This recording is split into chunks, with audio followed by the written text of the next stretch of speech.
नमस्कार साथियों। Bharat electronics limited, जी हाँ, भारत की एक जानी मानी नवरत्ना पीएसयू, उसके अंदर आप लोगों का पंचकुला जो कि हरियाणा के अंदर आता है, बेसिकली वहाँ के लिए इन्होंने वैकेंसीज निकाली हैं।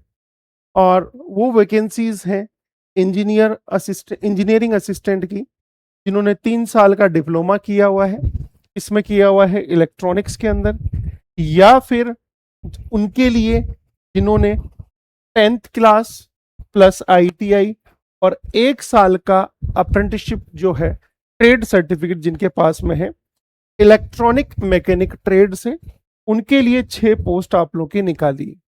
और पे ग्रेड भी काफी अच्छा पे स्केल है आप लोगों का इसका, यस और नो, क्लियर है। और ये जो जॉब निकली है भारत इलेक्ट्रॉनिक्स लिमिटेड की, वो परमानेंट बेसिस पर निकली है, यस और नो, यहाँ पर लिखा हुआ है उन्होंने। ओके, चलिए। एलिजिबिलिटी क्या क्राइटेरिया क्या है आप लोगों का, एज लिमिट क्या है आप लोगों के सामने लिखी हुई है। टेक्नीशियन चाहे ईएटी दोनों हो, 18 से 28 के बीच में। एज रिलैक्सेशन आप लोगों का वही है, यस ऑन। अब बात करते हैं नेक्स्ट, एजुकेशन क्वालिफिकेशन क्या है। ईएटी के लिए क्या चाहिए, 3 साल का डिप्लोमा चाहिए यहां पर, यस और नो, इलेक्ट्रॉनिक्स के अंदर, और उसकी 60% आप लोगों की होनी चाहिए। डिसिप्लिन कौन सी है आप लोगों का, इलेक्ट्रॉनिक। यहां पर लिखा हुआ है ईएटी diploma in engineering in following discipline trade only will be considered as eligible. Diploma in engineering any other discipline trade will not be considered, मतलब no claim for considering equivalent qualification discipline trade shall be entered.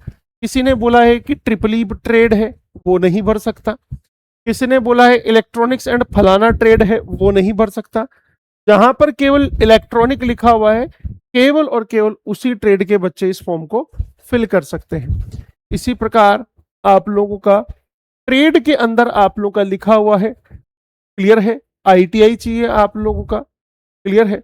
Electronic mechanic trade वाले बच्चे इसको fill कर सकते हैं, only and only. Experience नहीं चाहिए आप लोगों का। सिलेक्शन मेथड कैसे होगा, सीबीटी के ऊपर बेस्ड आप लोग का सिलेक्शन मेथड होगा आप लोग का। और जो पेपर का पैटर्न है, जनरल एप्टीट्यूड आपका 50 नंबर का आएगा, टेक्निकल आप लोग का 100 नंबर का आएगा पेपर, यस, क्लियर है। एप्लीकेशन फी फॉर्म फिल करने के लिए क्या लगेगी, जनरल, ओबीसी और ईडब्ल्यूएस को 590 रुपए देना पड़ेगा, यस और नो। और मतलब एससी एसटी पीडब्ल्यूबीडी जो एक्स सर्विसमैन है, उनको आप लोगों का मतलब एग्जेम्प्टेड है, उनको फॉर्म की फीस देने की जरूरत नहीं है, यस और नो। कहां से अप्लाई करना है, बीईएल की वेबसाइट से आप लोगों को अप्लाई करना है, क्लियर है, बीईएल की वेबसाइट से अप्लाई करना है। पोस्ट का नाम जरूर देख लेना कि किस पोस्ट के लिए आप लोग अप्लाई कर रहे हैं। यदि डिप्लोमा किया हुआ है तो डिप्लोमा वाली पोस्ट के लिए आप लोग को अप्लाई करना है। और अगर आईटीआई प्लस 1 साल की अप्रेंटिसशिप का आपके पास में सर्टिफिकेशन है तो आप लोग उसके लिए अप्लाई कर सकते हैं।